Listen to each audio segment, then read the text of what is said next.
Thank you so much for listening to the Talking Classical podcast. I really hope that you enjoyed this episode. Don't forget that you can subscribe to the Talking Classical podcast and you'll receive a notification every time a new episode is released. You can also follow the Talking Classical podcast on Twitter, on the Talking Classical blog, and on Facebook and YouTube. Many thanks for listening once again. I hope that you'll be able to join me for the next episode very soon.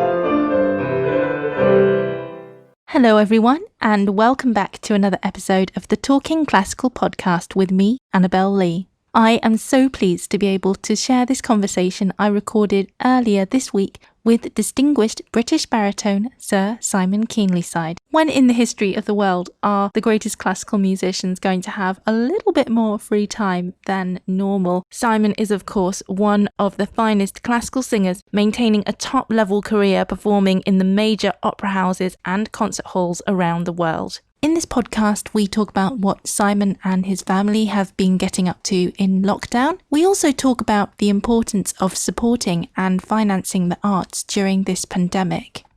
And of course, in addition to his intense passion for music and opera, Simon talks about his deep love for nature and wildlife, as well as some of his other hobbies, including art and poetry.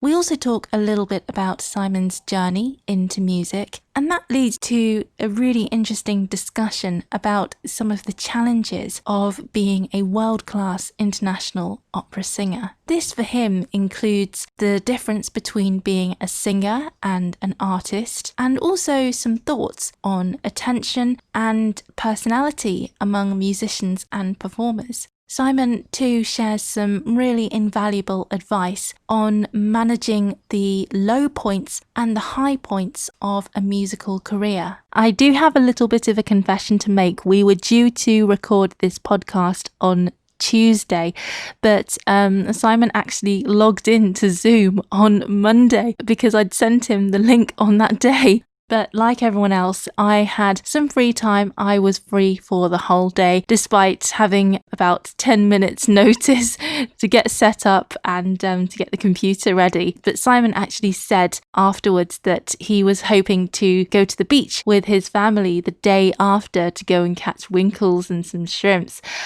which sounds pretty idyllic to me. So I was really glad that I was able to talk to Simon on the Monday. And the weather wasn't too great as well. So a perfect day to sit down and record a podcast. Many thanks to Simon for taking the time to talk for an hour or so, and many thanks as well to Simon's team at Asconis Holt, Joel Thomas, Sophie Dand and Imogen Taylor for helping to set up and arrange this interview.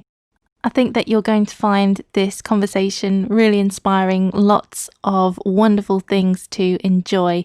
So without further ado, grab a cuppa and some snacks and enjoy for the next hour or so this conversation with Sir Simon Keenlyside. How are you? How's lockdown? Whatever delights there were have paused now. Okay. We're now into the 6th month of no wages, so it's not quite so funny. Okay. How have you been coping with everything that's been happening? Have you been homeschooling and all of that, or? You know, we did homeschooling. Yeah. I know my brother's a teacher, and he was saying that when there was the discussion of whether kids would go back to school in England, he was saying, of course they're going to vote for going back to school because parents are going to be absolutely desperate to get their children back to a paid babysitter, namely a school. Yeah.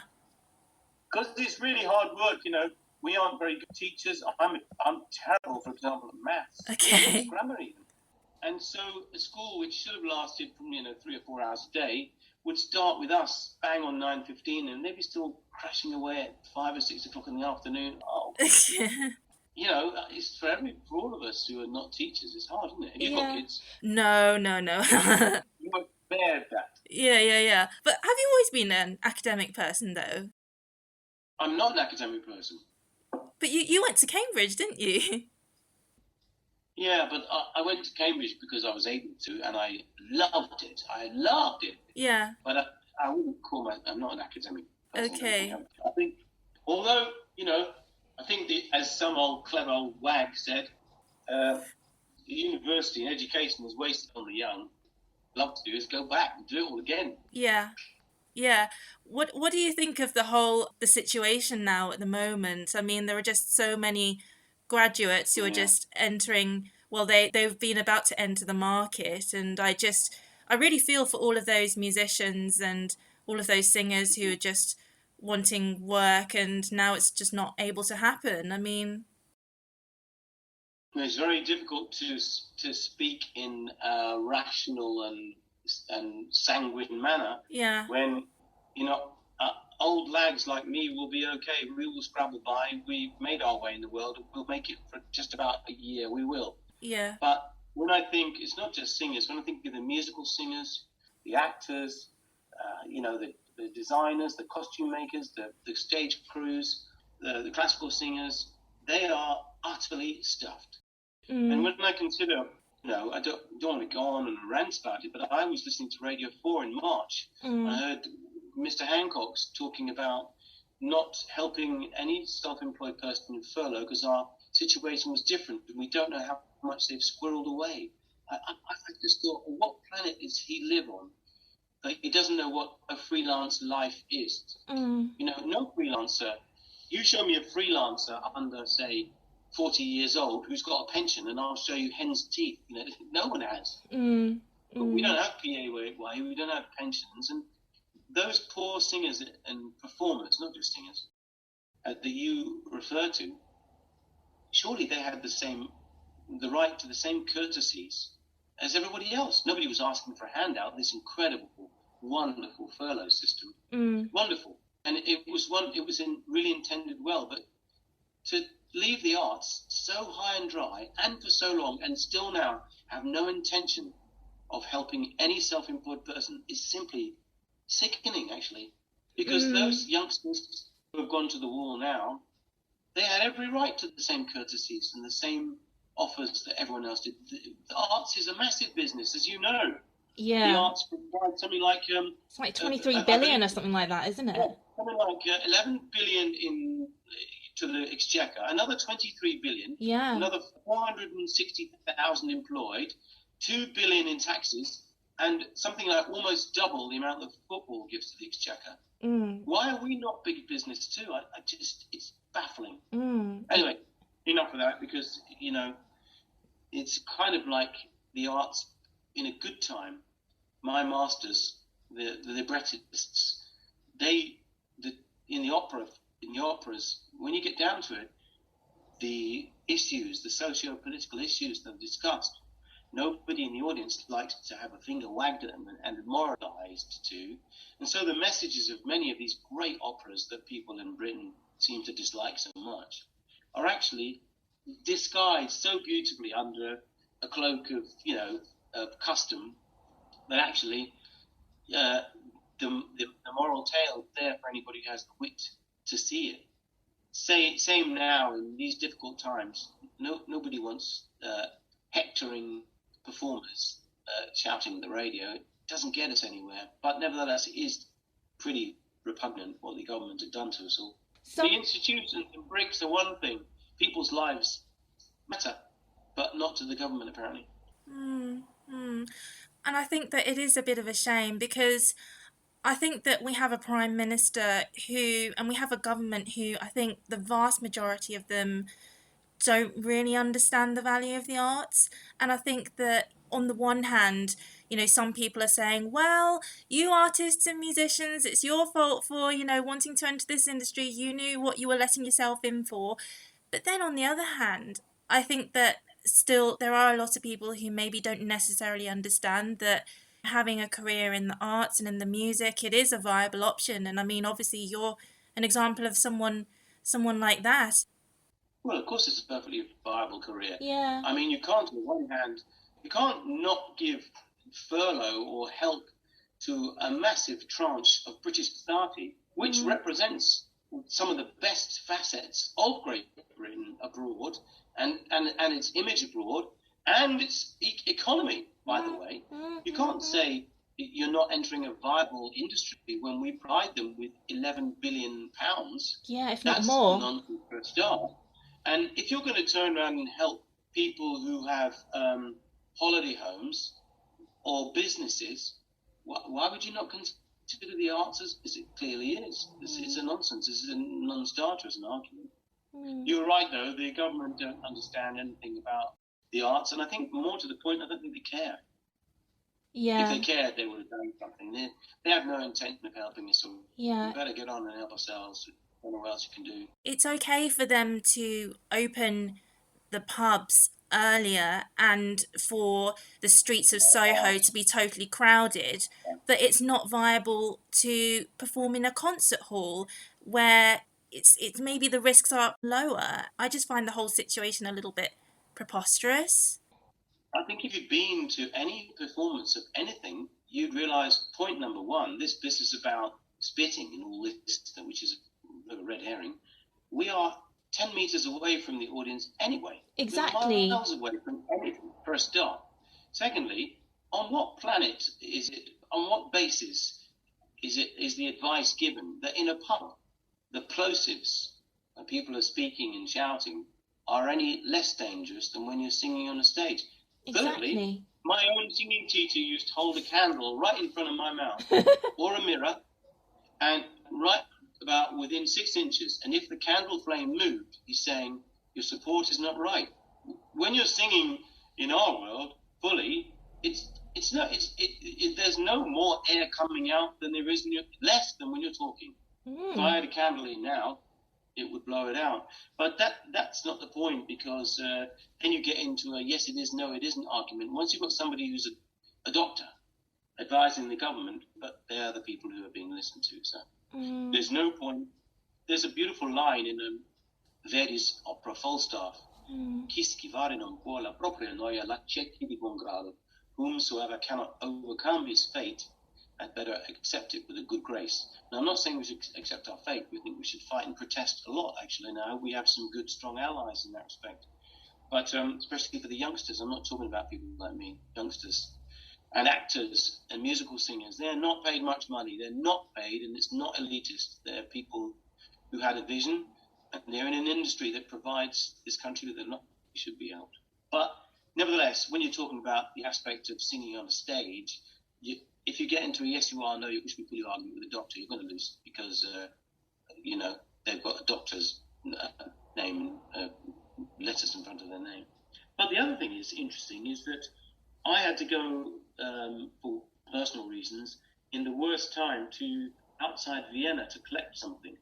I had to do 2 flights when the flights opened. When you're in the airport in Heathrow, all the correct procedures are followed. As soon as you get near the plane, as you're boarding the planes are absolutely full to the brim. Every seat is sold. You're sitting 15 centimetres away from the next person. So there's still no social distancing? There's no social distancing whatsoever. It's absolute hypocrisy. Crazy. You can't possibly have. How could you have social distancing in a plane that's fully packed? You don't. And then they make the announcement that they're going to deboard the plane. Every plane. I went to 3 planes. Deboard the planes by row. The plane stops, and as always happens, everyone gets up, standing cheek by jowl. So that is, and many of these flights are longer than the longest Wagner opera too. So on 2 counts, yet the cinemas are open and the pubs are open. The logic is so inconsistent. And everybody's out on Brighton Beach as well. But big business talks with a very loud foghorn of a voice, and that's why you can have planes fully booked and concerts not. The likes of Mr. Cummings and his men are not interested in classical music of any sort. Even our culture secretary, what is he? Culture and digital. I don't know what that means. We've been so unbelievably inconspicuous. Yeah, I remember looking for this creature called a marmot in the Alps. Oh, yes. It's a ground squirrel. That's so You've cute. got to be so lucky just to see their heads pop out of their burrow.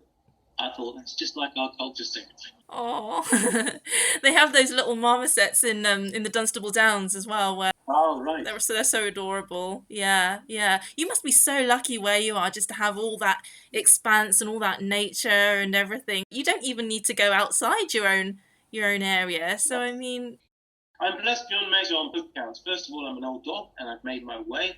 yeah. I haven't made my way enough to be able to survive to the end of my time, and I've got 2 small children, so I'm going to have to come up with something. Okay. But luckily, in many ways, all my work, my life is in Central Europe, and Central Europe are far more organised than the UK. So I am lucky beyond measure in that respect. My only complaints, and writing left, anyone who has any kind of influence would do well to write and complain about the situation, but it's not for me. I'm not writing for me or the senior musicians. I'm writing for the youngsters and the middle rank ones, and the fraternity of performers as well. As I say, the dancers, the costume makers, the designers, all those people. And the other aspect, of course, I'm in a farm in West Wales, and it's beautiful.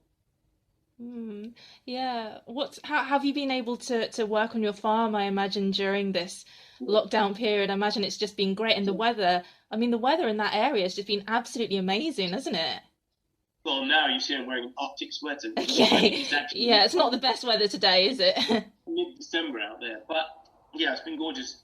And there has been no lockdown for me and my children, my family. So, in that sense. Yeah. I mean, we haven't seen anybody. We can't even see my local farmer friend. He's of a certain age. But, after a month we did. Yeah. Coming to London, there's the palpable sense of tension and discipline. I suppose you've all got used to it. But I haven't felt any of that. Coming to London and joining the queues to get into shops and transport and things is pretty stressful, I can see. My heart goes out to everyone. What happens when you're away for long periods of time? Do you have someone to look after the land for you, or do you just let the fauna and the trees do their own thing? Or yeah, it's funny because I remember I planted 10,000. I got help, of course. 10,000 trees. I planted woodlands and everything. And one of my Austrian journalist friends said to me, "Yeah, but Simon, who looks after the trees when you're not there?" I said, "Johannes, they're trees." Themselves. So, yeah, I mean, I do have a little bit of help, and I've had to reduce it, of course, because it's not total stop of wages, but I don't have livestock, so by and large, it looks after itself. And I've always had a sort of militaristic lockdown notion because my job was I used to do, for 20 years, I think I did 10 months a year on the road. So I'm kind of used to this lockdown mentality. And where did this passion for nature and all of your gorgeous trees? I saw that film you did for Grange Park Opera. I mean, you talk with such passion and knowledge about all of your different trees that you plant, and I love the way that you talk to the bees as well. I was passionate about nature from dot. My father used to have a little Mac. My father was a very silent, totally taciturn man. He hardly said anything, but he was really lovely chap. And he had a maxim which was, with regards to children, which was throw enough mud at the wall and some of it will stick. And the man hardly said anything, but that's rather a wonderful credo. Worked for me. I had many old-fashioned things called hobbies on account of him. And so he would introduce me to things, and if they stuck, like nature, he would encourage me, and then he'd back off, and then off I'd go. So I've always had it, totally passionate about it, and it keeps me going. And I couldn't have had a more suitable job for my love of nature were I to be David Attenborough. I used to take jobs in places like Australia or San Francisco, tacitly, quietly, because I would stay a month in every place after the job finished. And I'd go into the jungles or the deserts or the oceans, and I'd go diving in the Coral Sea, in the Pacific, or I'd clear off into deserts outside LA or up the Sierra Nevada for a month. On one occasion, I was working with Kiri Tikanoa and Tatiana Troyanos, and one or other, I forget who, was too busy and didn't turn up for the rehearsals. and the other soprano refused to turn up until the other diva arrived. So I was allowed to go free for 3 weeks. Just hire a car and off you go, adventures. So, I mean, the job itself has given me such, because I was a single man, no family, I had enormous scope for adventure. You know, I like being married and I like having children, but I'm very open about it. I miss my life of adventuring very, very much. Do you have do you have a particularly memorable experience of nature or wildlife from any of the jobs that you've just mentioned, or perhaps more recently? Millions. Yeah. All of them. All of them. Yeah. Whether you're with blue whales or swimming with a humpback whale or looking for a rattlesnake or standing next to an elephant seal or being mobbed by skuas in Scotland, anything. It can be from the big to, you know, you said I was talking to the bees, but if you take things down, the dramas are no less dramatic, but they're just smaller. I can pick up a piece of, I could go out now and pick up a piece of tin and I could find a female slow worm about 1.5 feet long, and if I was lucky, I could watch her just either give birth or just given birth, watch them coming out, watch them hatching, you know, or it could be watching a diving beetle catch a fish. It doesn't have to be as dramatic as a penguin on an Arctic flow, you know, Antarctic flow. It's millions of thousands. It was wonderful. It remains as such. Yeah. I think that's the point in the end. Great dramas are around you all the time. You just have to have your radar on to see them. I remember being on, for example, I'll give you an example of that. Yeah, being in Australia or being on a 1,000-foot wall with a hammerhead shark next to you or wherever it is very exciting. Of course. But also being on a boat on the strait of water between Scotland and Orkney with a pair of binoculars, I happened to see a great dogfight between an Arctic skua and some seagulls who had fish in their mouths. And it was something like you'd see on an Attenborough program. Yeah. But it was beyond normal vision because I had big binoculars. The point is that if you keep your eyes and your ears open, these dramas are around you all the time. Whether it be nature or even in poetry. I remember hearing a wonderful story it was about Pinter, the great playwright. And Anne Bleasdale, I think he was one, and asked him where he got his ideas from. He was told in short shrift to F off. Then a little drama happened right in front of them in the pub, and Pinter, it was a Pinteresque moment. And the point was, at the end of this radio program, that Pinter interpreted the mundane with beautiful artistry and focus and made it gorgeously dramatic. I think that's the way of living. To be honest, Annabelle, I think that's what an artist is. I've got many colleagues who are fantastic singers, but not necessarily artists. Okay. An artist is a way of looking at the world. So, yeah. When you say, have you got any memorable ones, they're around all the time. Yeah, that's so interesting. Just going back to what you were saying about drama and nature, I think one of the things that has arisen from this lockdown is that people want a connection between, I see this connection between music and art and nature, and I don't know if you came across that that concert that was given in, was it the Barcelona Opera House, to all of those plants. A string quartet gave a concert to all those plants. It was just so wonderful. And I mean, have you been able to relate to that over the last few months? I haven't been able to listen to classical music at all. Really? No, I find it too upsetting. Really? That's so interesting. I'm 60 now. Yeah. I've committed my life to something that is the marrow of my being, my means of expressing what the world is. I've worked as hard as I've worked and got to where I've got. I love classical music. I love music. Sorry, full stop. I love music deeply. And this disgusting pandemic taking it away from me and taking away from us the thing that it may be that this government doesn't value it, doesn't want to help it, and will let it go to the wall. But I don't feel that way. I miss it palpably. I want to express my love of and joy of living through music, and I know that I speak for millions of other people who are in the same club. The people that are in the audiences are no different to me. I meet them, I talk to them. They come to concerts for the same reasons as I do concerts, to share this fantastic music. And I believe there are millions of people out there who do love it. Every time I hear the next actor talking about, classical music and being for the privileged few, I remind myself that even in New York, once, about 10 years ago, everybody kept saying hello to me in the street in Manhattan. Tons of people. I'm just a journeyman. I don't want attention. But I figured out that in 2 weeks, we had sung to 40,000 people. That's a very significant, and that's one opera. That's an extremely significant audience, and that's one opera house. Germany has 6 opera houses.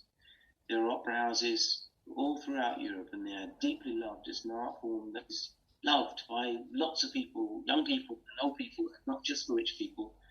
And I'm not. I don't tend to listen to opera so much because it's probably too close to home. But I listen to classical music all my life. It's a function of my existence, and I can't listen to it right now.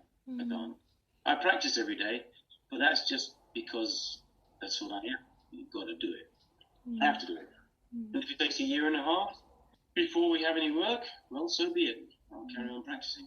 I hope that my colleagues who can cope will do the same, Yeah. No, sorry, I'm not listening. Didn't hear that concert. Yeah. Do you not listen to classical music because of the current situation at the moment, because it's too close, or is it because you are so exposed to classical music in your job that you just need to listen to something else just to break away from it? Oh, no, I mean, classical music is such a vast spectrum Yeah. that, as I say, I don't listen to opera very much, but I listen to tons and tons of, well, not just classical music, jazz and blues particularly is a huge factor in my butt. Yeah. Symphonic and string quartet. My background was string quartets, and my father was string quartet player, my grandfather was string quartet player. So, no, I used to listen to classical music all the time, and the reason I can't is because it upsets me too much. I don't want to be in tears every day. I don't want to feel bereft from this thing that I love so deeply being taken away from me. And to add insult to injury, I live in a country whose government appear to put no store on this whatsoever. I watched Mrs. Merkel. Doesn't matter what they do for the people, but I watched Mrs. Merkel speak on German television to all the performing arts, not just opera. She mentioned everybody. And she said, I want our beautiful culture back as soon as possible. And I know you will be having a really hard time. And I will do my best to help. And I know there won't be enough, but I will do my best so that we have the circus, the musicals, the opera that she loves, classical music, the symphonies back as soon as we can. And that gave me strength. That gave me hope. So I can't listen to it because it's painful to live without it. But then to add insult to injury, I'm in a culture who seems to put not even no store in it, but who seems to resent what we do. So, no, I can't right now. I will again, I'm sure. Soon, I hope. Yeah. So if you say that you find classical music too painful to listen to, then where else do you find... that sounds pretentious. Sorry to interrupt you, Annabelle. No. That sounds too pretentious. It's painful to me because it's been my life. It is my life, Yeah. And it's been taken away from me, and that's nothing to do with the British government. It's been taken away by this filthy plague, and I'm living without something that has been central to my entire life. That's all. No, it's okay. It's okay. No, thanks for the clarification. So where else do you find your, I suppose, if we can call it anything, escapism then? Oh, good question. I like that question. I have 2 beautiful children, of course. That takes a lot of my time, particularly since, they're having a hard time too. And I was given a bit of a rocket by my youngest daughter last week, saying that it's hard for us too. She said, I haven't seen anybody for 4 months. She hasn't. So my children, nature, massively. But I have lots of hobbies, poetry and drawing and lots of things. But even going out into the ocean in kayaks, going to collect mushrooms or wild food, a million things. You like to draw, you said? Yeah, draw and write, that's my thing. Oh, I'm a keen drawer as well. I love drawing. I just Oh, find it, I just find it, well, I mean, I haven't done art classes or anything. I mean, I just kind of do what I want. I mean, are you kind of formally yeah. trained or anything like that? Or do you just No, like let you, it I'm not flow? formally trained. I used to draw when I started, when I was your age. Yeah. I would draw things that, they were cartoons, always cartoons. Yeah. They would be things that bothered me at work. Usually things that were not so pretty. Yeah. Even to the extent of how much the flowers might cost in Geneva in a production in 25 years ago. But then it changed completely, and I only drew things that were ludicrous and surrealistic and fun. In so many things, the opera, for example, is pretty close often to the line of farce, even if it's in rehearsal time. It very often, very funny things happening. So I think in a whole life of writing, I've only written 70 or 75 poems that I would ever admit to. Okay. Would you ever set any of your poems to music, or? No. Okay, we'll move swiftly on. Yeah. Would you be able to just tell us a little bit about your first taste into music? You just told us a little bit earlier that you come from a musical household, and was this something that you always wanted to do? No, I mean, nature was my thing. Yeah. I was sent away to like a hothouse choir school when I was just 8. So, you haven't really got any choice. But my abiding recollection is of happiness and joy of the music making anyway. It was incredible. It was the same life as I have now, traveling all over the world, recording, and very little time at home. So then when my voice broke, rather late, and then you just go do what everybody else does at that sort of age, which is rather healthy too, I knew at least that singing could be fun. I think in Britain, I don't think it's an exaggeration really to say that for young little boys, young men, singing is kind of not, unless you're Welsh, where it's part of their culture, singing is not really what little young boys do at school. There's not much of a tradition of it. No. When I was young, a bit sissy, isn't it? Yeah. But I didn't do it because my voice had broken anyway, but I knew it could be fun. And so after I'd gone to university doing zoology, which was my abiding love, I thought I'd give it a go, see how I get on. I went to music college after university until I was 28. Yeah. And then I fell in love with the art of singing. And did you have any particular mentors in your life who inspired you into singing? Was there someone in your life who told you that you could do this? Yeah, I mean, I'm sure everybody, no man is an island. On the one hand, if somebody, you can't have it both ways. What was it Oscar Wilde said about an artist? An artist is somebody who can hold two diametrically opposed opinions at the same time. So, which I rather love. Yeah. So on the one hand, to me, did you get a lot of help where you are going where you are? I would probably get all saying, no, I did it on my own. But if you say to me, well, did you do it all on your own? I'd be the first one to say, well, actually, no, I had a bit of help on the way, and it was very, very important. It wasn't money help. It was the sort of help that sometimes it can be money with somebody, but very as often as not, it's a nudge in the right direction or support, whatever. Yeah, I had help from, what should I say, 3 people. First and foremost, of course, my singing teacher, who built a nice, steady technical voice on me. He told you to blow candles out. Well, no, but you need to have a good structure, a chassis to the voice in order for it to build upon it. Because if you build upon a technique that's not great, whether you're a violinist, a pianist, or a singer, then it's going to go awry as you get more work and as you put more power through it. So the singing teacher, that's kind of obvious. I was a runner when I was in my 20s, until 20 till 27, and my coach from Sale Harriers in Manchester, which was a wonderful, wonderful time of my life, gave me the most unbelievable adamantine discipline. So that was another one. And I think that was just as important in its own way. And then there was another Austrian man who, I don't know what he saw, because I wasn't any good. But he saw something in me that I didn't even know I had. And he kept on telling me to come and see him, and he wouldn't charge me any money, and he encouraged me. So yeah, I had 3 mentors.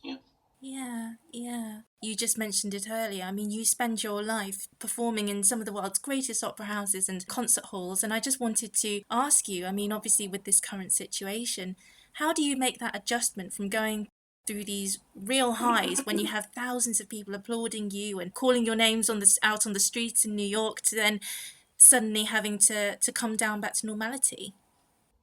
Do you play an instrument, Annabelle? I Yes, smell that you do. I'm a flautist. I'm a semi-professional flautist, and I play a bit of piano and keyboard as well. So Yeah. yes.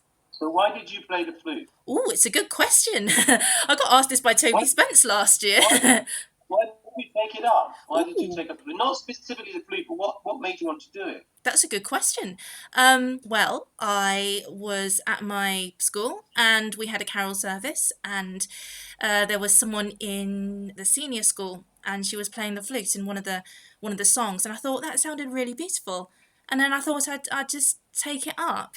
Yeah, and then it kind of went on from there, really. Yeah. I was asking you that because I was interested. I could smell that you were a muso of some sort. Yes. But people always assume that, and I'm not saying it's not true. It's different. Everyone's on a continuum, whether they're a voice type or a person type. If a footballer plays football, you never say to a footballer, "Did you start football because you wanted attention?" Obviously not. You play football because you're utterly passionate about football. And of course, for them, they have to come to terms with some enormous problem or issue, which is the public and the crowds and the fans. We don't have that, nothing like that. So, in response to what you ask, I never wanted attention. I was passionate about singing. There is an audience. There is a fourth wall. There is a whole dynamic which is very much part of the performance too, which you have to come to terms with. But it's not me. It's not part of my life, and it's not what I need for my personal nourishment. I get that from the music. I got given a lovely present by the Austrian government, and I had the one lovely opportunity to thank them very much for it, and thank them also, so long as there are bosses who are prepared to employ people like me, who don't want any social media of any sort, who don't want any attention, but nevertheless who do want to be on the top level stages, who go in the side door and out the side door. That's quite a big ask in the present day. But as long as there are bosses that will allow that and give me work, well, that's what I want. So I don't miss any attention. I don't want any attention. I just, Shakespeare's maxim, the play is the thing. The music is the thing for me, and nothing else matters. Nothing. Anything else that takes my attention, I don't want. I really respect what you say, because I think that... No, me, I also respect some of my sublimely gifted colleagues who love the attention. Yeah. I think my own wife was one of them. She loved the attention as a ballet dancer. She loved it. She's still a nice person, but she loved the attention. And that was a difficult adjustment, and she made it most gracefully. And many of my colleagues, they love the attention. And good luck to them. Chapeau. You can't have a lot of an industry full of shrinking violets. Oh, no. You need frontmen too, and I'm not one of them. Wow, that's so interesting. Quentin Donato is a wonderful person. Yeah. She's lovely. We've got a front woman who's up for that. It's great. Yeah. No, that's so interesting. You don't describe yourself as a frontman then, because you've got this such commanding presence on stage, and I mean... It's only the nature of the character. If the character was not a commanding one, if he was something, I don't know, like Wozzeck, or he was less commanding, I suppose that's a bit of a double negative, because he is commanding in the sense that he's so retiring. So yes, I have to take that back. But I just want to be part of the cog in the watch, a wheel. I want to play my part. I'm a team person. I do recitals, and I have to do recitals because I love chamber music so much. On the scales of justice, imagine on one plate is the dislike of standing in front of people, and on the other plate is the gorgeous poetry and music. And so long as the weight on the positive side of the joy of music and the poetry is heavier than the other, then I'll continue doing it. But I get a bit weird on the stage, a little bit odd. I wish I was able to control that a bit better. Okay. But on the opera stage, it's not me, so that's fine. You're just part of an ensemble and part of a story, and that's much easier. I like that. I really respect you because, you have chosen to not use social media and to just be really focused on what you do. And I just wonder that maybe when perhaps musicians get to a certain point in their lifetime or in their career, maybe they do music and perform, maybe it is because they feel that they have to prove themselves or to gain attention. Where do you stand on that? I mean, we were just perhaps talking a little bit about that earlier. Well, I don't know about gain attention, but I think everybody has to stand up and prove themselves. And guess what? Tomorrow you've got to get up and stand up and prove yourself again.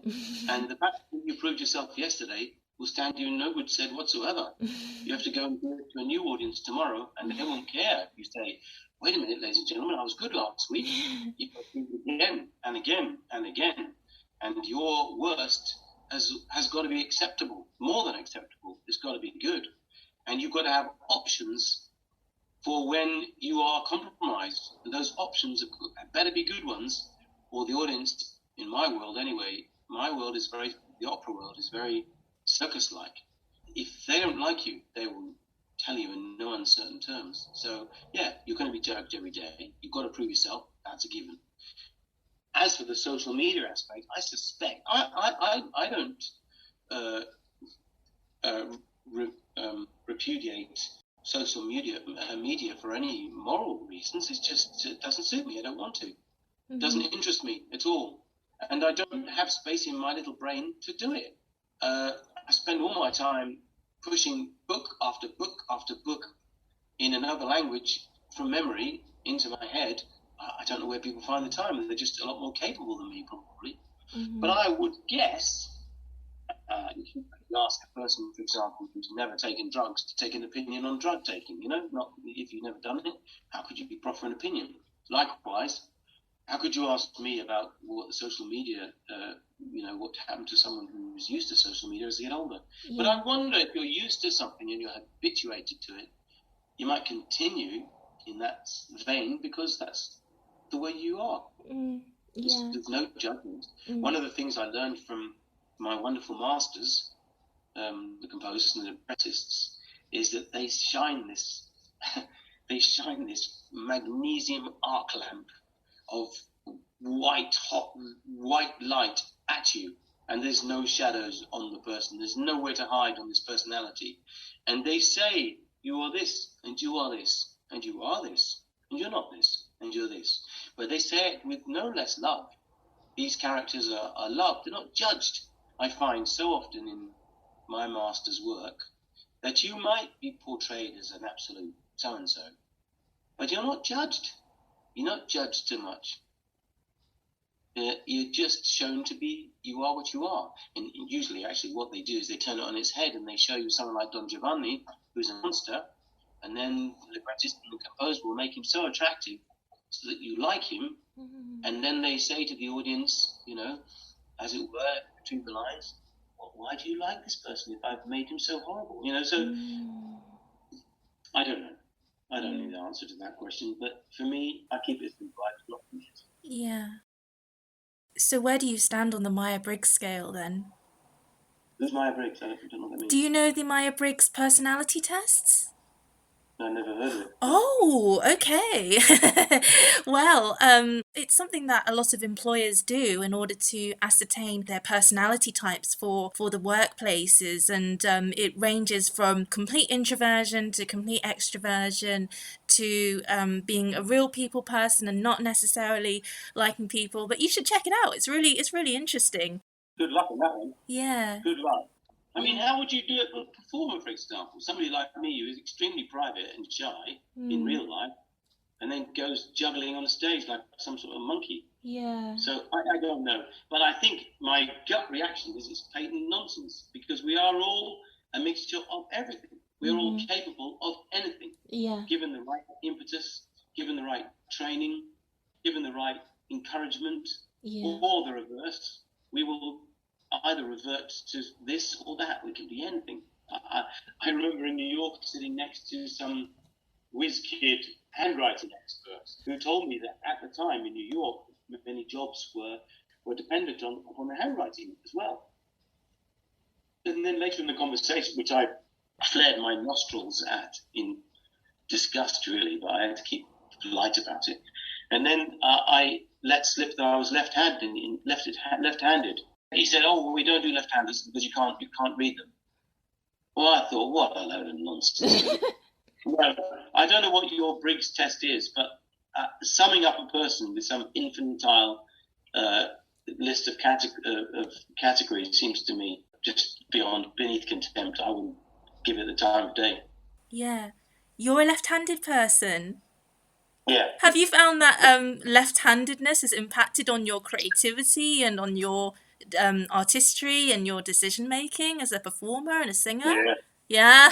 Of course it does. We have a kindred spirit.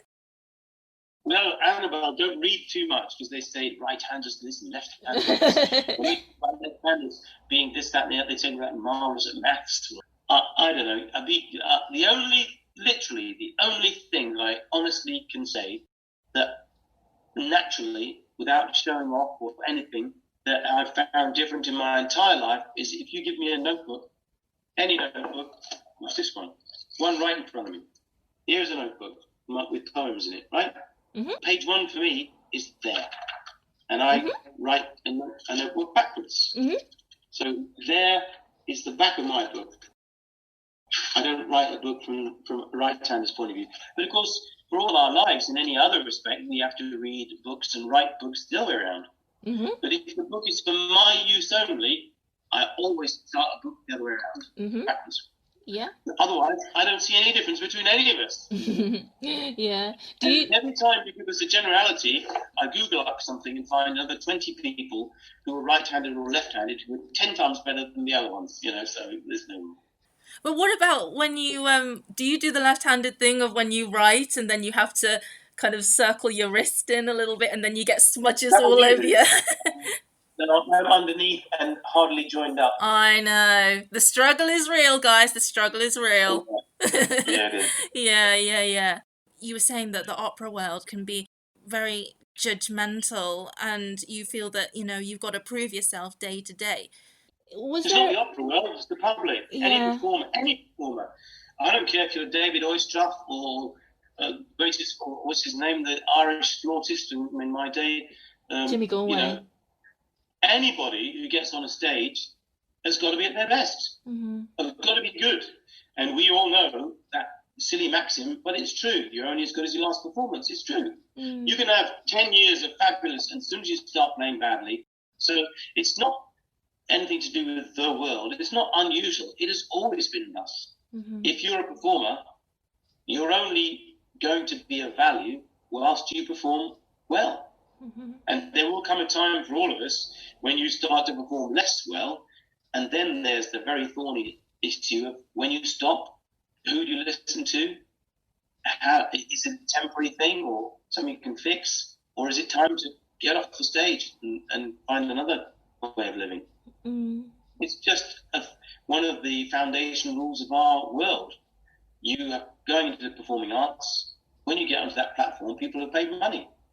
I've been on stages where people have announced that they were sick and the audience have booed. Mm-hmm.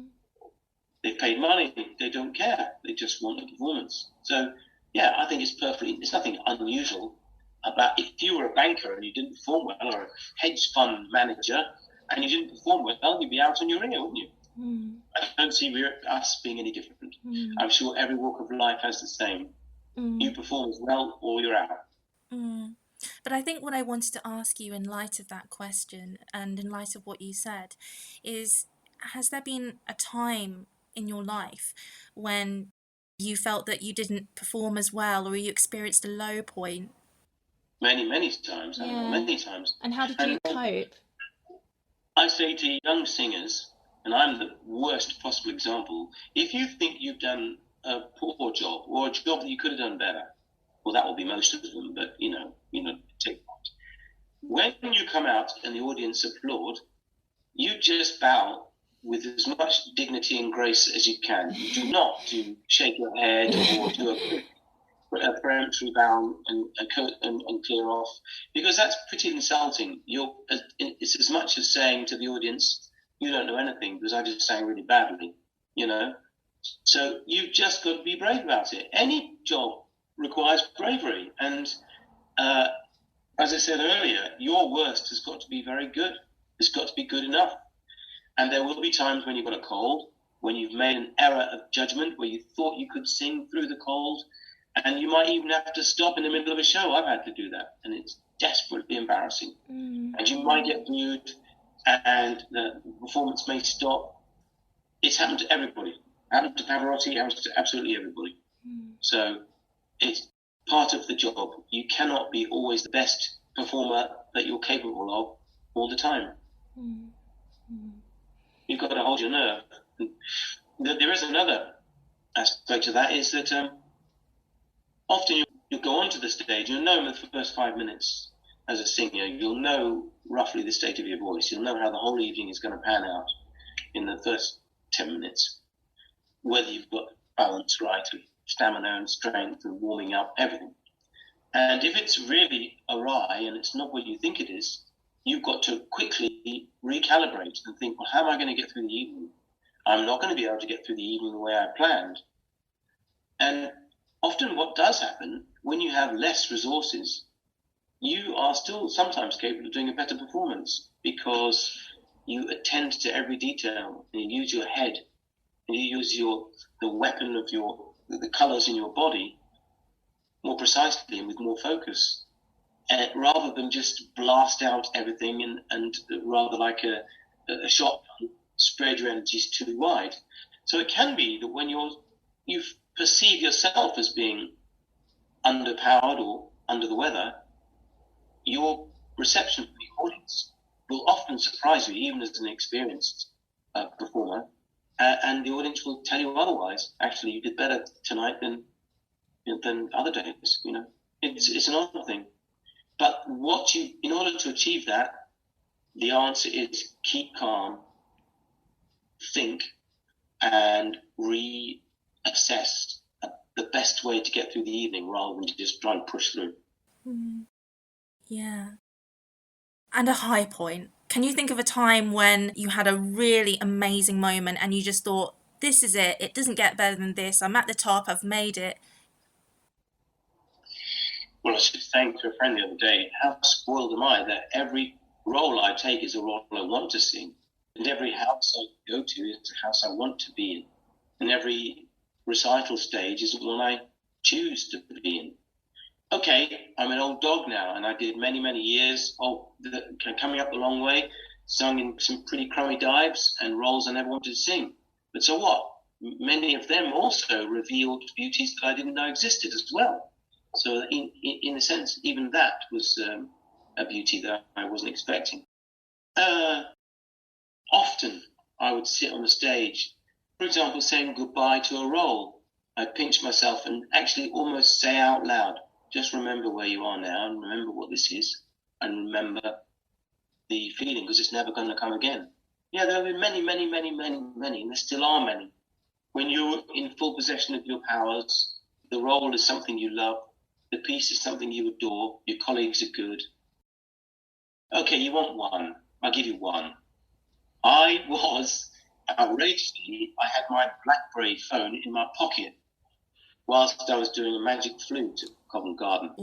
Because I was on stage a lot at the back, and I was in contact with the forester in Wales, and I was ordering this different species of trees. And so we were actually conversing during the opera. And there's plenty of time between acts, and I was backstage somewhere. Anyway, so it got towards the end of the opera, and I had my phone in my big baggy trouser pocket. And it suddenly went bzz, bzz, it buzzed. I never had a ring on. So I looked at it, and I don't know if you know magic flute, but at the end, you know, it's a funny story. It's a lamination, you know, it can be taken for children as a children's piece, or the most profound and wonderful piece of, social commentary. But I mean, the point is, flute can be taken on any level. If you think of it in terms of Mozart's last discourse on the nature of freedom and liberty, I know it's not Da Ponte, but it's directly after all the Da Pontes, which is what does freedom mean? You know, he got the ones of rights and responsibilities, of the abuse of power in Don Giovanni, or rights and responsibilities in Marriage of Figaro. And then you get to, say, Magic Flute, the freedom to be that which you want to be, but at nobody else's expense. You know, in Don Giovanni, you've got the freedom to be what you want to be, but at everybody's expense. And then in Flute, Papageno, he actually articulates that. I want to be what I want to be, but I'm not hurting anybody else. And I wish you luck to do your thing. Anyway, so in this great discourse, at the end of it, he goes on and then he finally gets the girl, and then there's all these little children come on, and then they discuss we're going to have a boy and a girl and a boy and a girl. Yeah. My phone went bzzz in my pocket.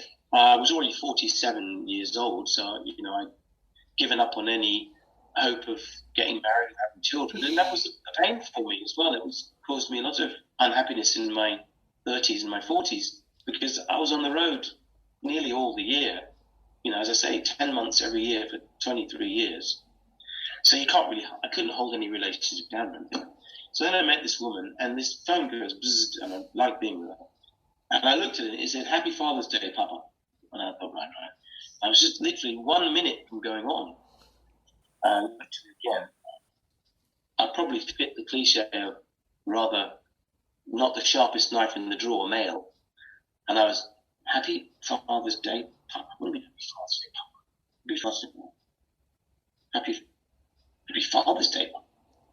Happy Father's Day, Papa. Papa. And then I figured she was telling me that she was pregnant. I figured it out. And I had to go 5 seconds later, 3 seconds later, I had to go onto the stage and enact that scene, Papagena, and I had to jump onto this big bed, and I had to have these children all around me, and I was ecstatic. I was yelling my head off, and yeah, that was particularly beautiful, because you know, to be told you're about to be a dad is a pretty momentous thing. Art imitating life, amazing. Yeah, it's lovely. Yeah, it's lovely. yeah, and I guess another high point in your life as well. I mean, finally, I think the question that everybody wants to know is what it was like getting the knighthood, and how did you find out about that? You know, it's a funny one, that, because I mean, I never understood. I remember feeling such admiration in a way for someone like Paul Scofield, the great actor, who declined it. He declined the present. I never really understood that. I mean, it's the gift. Yeah, it's given to you by the Queen or wherever it is, and that's lovely. And the day is incredible, but it's really given by the country. And it's only a present. I take it the view that it's a present. That's all. I don't want anybody, and I won't have anybody address me any differently. I'm happy with the name that my father gave me. I like that. Also, I find when it's used in a program or anything like that, or somebody's introduced, it kind of sucks all the air out of the room. I'm in the most egalitarian and wonderful art form where we are all equals on the stage because we are playing a part. We're just playing a role in a story. Now, I don't want the audience saying, "Oh, here comes somebody. We can sit back now. We can relax." I want the right to fail, to prove it, to build it, to show it to them as my master wants it shown, not as some, tin drum roll bringing me on stage. So it's a lovely present, but I won't have it addressed, and I won't have it on the doors. I won't be called to the stage by it. People keep saying, "Well, you must because you accepted it," and I say to them in response, "Well, you do what you want, and I'll do what I want." I think it's a lovely thing. I enjoyed the day. I like being teased about it. It doesn't matter. What matters is the play. The play is the thing. And also, if you ever get above yourself and think, "Oh, look at that," just quietly in the middle of the night, go through a list of those people who are so superior to you in every way, who were never knighted and never given gongs. That will bring you to earth with a bump. When I think of all the singers, great Italians, Russians, Germans, and Americans, who were just Mr. This and Miss That and Mrs. That, it brings it down to earth. It's a lovely present. I enjoyed it. The play's the thing, and I think that's a really nice way to end Simon Keenlyside. It's been such a pleasure talking to you. Lots and lots of amazing things that our listeners will definitely enjoy. So, yes. Thank you for your friendship. Yeah, thank you for your time. And yes, enjoy the rest of your time in lockdown. And all the best and good luck with everything. Oh, thank you. Thank you. Yes. Bye. Well, there you have it. Wasn't that just wonderful?